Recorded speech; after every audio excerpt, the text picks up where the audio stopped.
तोपर्यंत जगण्याला आनंद आहे, जोपर्यंत बाप नावाचा विठ्ठल पाठीशी येणार तोपर्यंत जगण्यात शान आहे ग, जगण्याला मान आहे.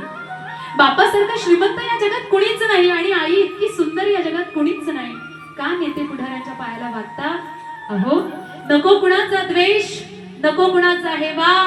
दादांनो, जग जिंकायचे ना तुम्हाला, आईच्या चरणावर डोकं ठेवा, आईच्या चरणावर डोकं ठेवा.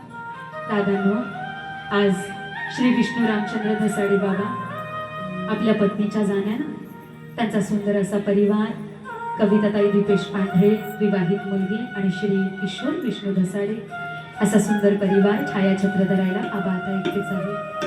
दादा, या दोन्ही लेकरांनी बाबा समवेत पुन्हा परमेश्वराला हाक द्यावी, अर्थसाध घालावी, याचना करावी.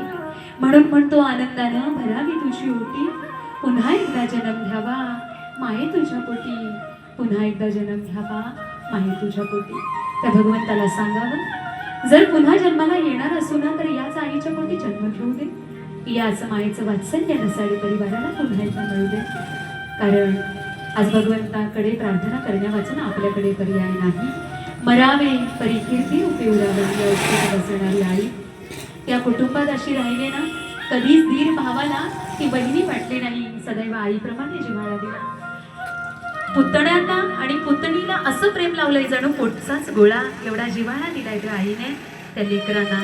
म्हणून उडणाऱ्या पतंगाला क्षणभर, चालणाऱ्या पावलांचा वेग आवरून उभं राहून उडणाऱ्या पतंगाला सांगावं, अरे तू माझ्या आईला पाहिलेस का? जाताना मी चुकलो म्हणून सांगता नाही आला आईला, शेवटचा निरोप नाही देता आला मला आईला, पण पतंगा तू माझ्या आईला माझा निरोप देशील का रे? सांगशील का स्वर्गातल्या यमदेवाला माझा एक निरोप सांगशील का? माझी आई देवाघरी आहे, माझा निरोप सांग. तुझी मुलं तुझी आठवण काढता. कवी लेखकाची शाहिरी अपुरी पडावी असं वर्णन आईचं आहे रे, असं वर्णन आईचं आहे.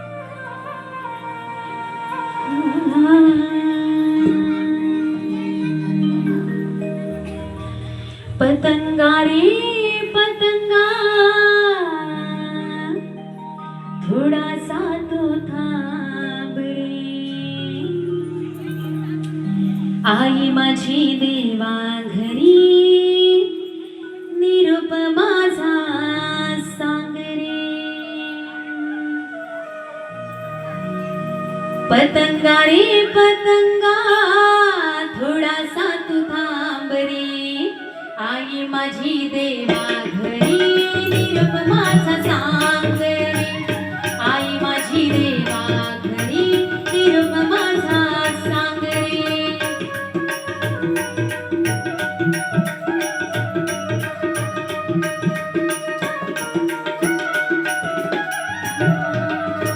पतंगा रे पतंगा थोडासा तू थांब रे, आई माझी देवा घरी निरोप माझा सांग रे. स्वर्गातील यमदेवाला निरोप माझा सांग रे, अशा गुणाच्या आईला देऊ नको नाव रे.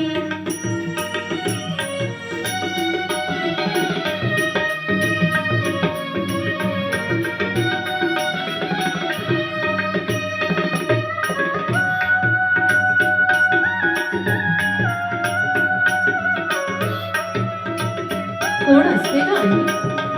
आई म्हणजे ईश्वराचं रूप, आई म्हणजे साक्षात रुक्मिणी, आई म्हणजे मायेचा सागर, आई म्हणजे दुःखाची घागर, आई म्हणजे चैतन्य स्वरूप विश्वाची माऊली.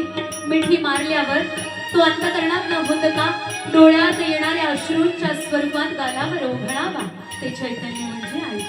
काय लिहू कसं लिहू शब्द गावत नाही, तशी माझी आई चार ओळीत कधीच मावत नाही.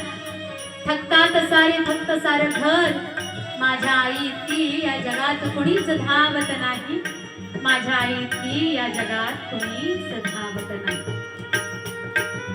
जत्रा पांगते पालं उठतात, मोकळ्या जमिनीत मात्र उमाळे दाटतात.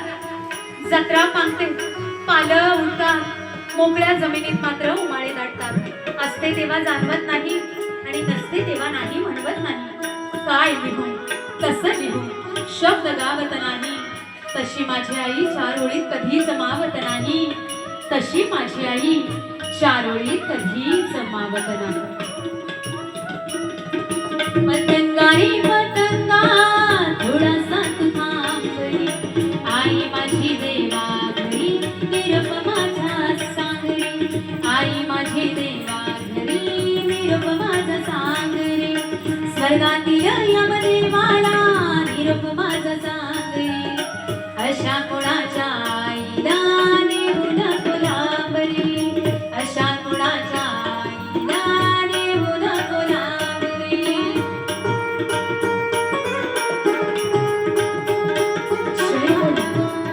जय श्री कृष्ण. राधे राधे.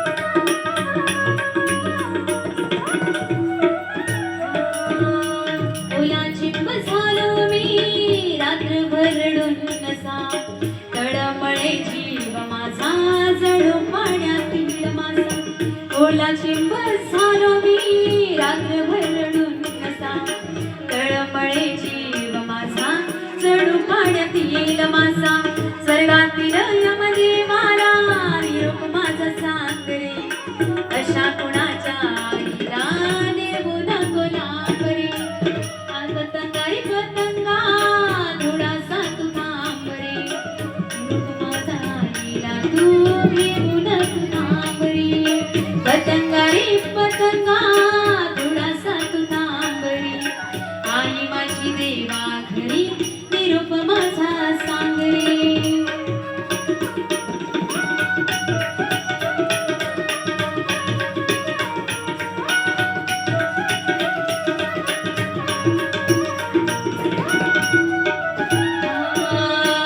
उद्या माझा वाढदिवस साजरा कोण करीन, मुखी अमृताचा घास कोण मला भरवीन, उद्या माझा वाढदिवस साजरा कोण करीन, मुखी अमृताचा घास कोण मला भरवीन, स्वर्गातील यमदेवाला निरोप माझा सांगरे, अशा कुणाच्या आईला नेऊ नको लांबरे, पतंगारी पतंगा थोडासा तू थांबरे, आई माझी देवा घरी निरोप माझा सांगरे, आई माझी देवा घरी निरोप माझा सांगरे, आई माझी देवा घरी निरोप माझा सांगरे.